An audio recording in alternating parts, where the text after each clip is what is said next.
Les petits détails des plus grands films, bienvenue dans Aviez-vous remarqué? L'un des réalisateurs les plus fous qui s'empare de l'un des livres les plus populaires au monde, ça ne peut faire que des étincelles. Et ce fut le cas en 2005 avec Le Charlie et la chocolaterie de Tim Burton, dont on a déniché les petits secrets et détails, garantis sans carré. Et pour commencer, une petite anecdote pour les gourmands avec le fait que les sucettes, les sucres d'orge et nombreuses autres parties du décor du grand hangar principal de Willy Wonka étaient bien de véritables friandises. Les acteurs ne se sont d'ailleurs pas fait prier pour manger des petits bouts de décor, c'est véridique.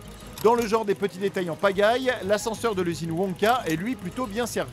Si vous êtes attentif et que vous comprenez l'anglais, vous remarquerez qu'il y a un bouton pour presque tout: idiot incompétent, chat en chocolat, nuage mécanique, forêt élastique, etc., etc. Les musiciens auront noté que chacune des 4 chansons entonnées par les Oompa Loompa est d'un genre différent.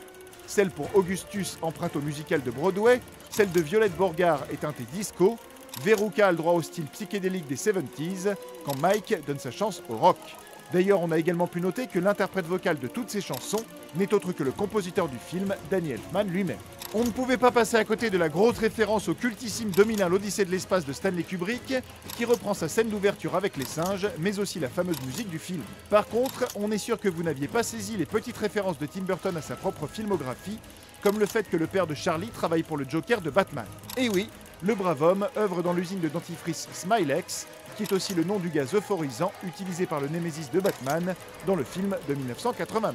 Et dans le même genre, lors de la scène d'inauguration de l'usine, Willy Wonka profite d'avoir des ciseaux en main pour placer une petite référence à un autre grand rôle de son interprète Johnny Depp, Edward aux mains d'argent. On n'a d'ailleurs pas été étonné d'apprendre que l'acteur s'inspira pour son rôle de l'apparence du chanteur Marilyn Manson, mais on a remarqué que l'énorme montagne de pralines visible ici reprenait le profil du célèbre Matterhorn. Enfin, Charlie et la chocolaterie n'est décidément pas avare en référence, puisqu'il reprend la fameuse scène de la douche du Psychose de Alfred Hitchcock.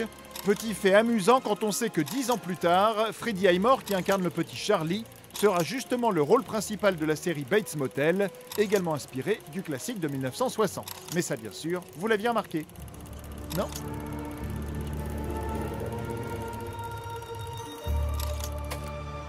Retrouvez ce film à regarder chez vous sur notre nouvelle application Allocinéum, disponible sur smartphone et tablette.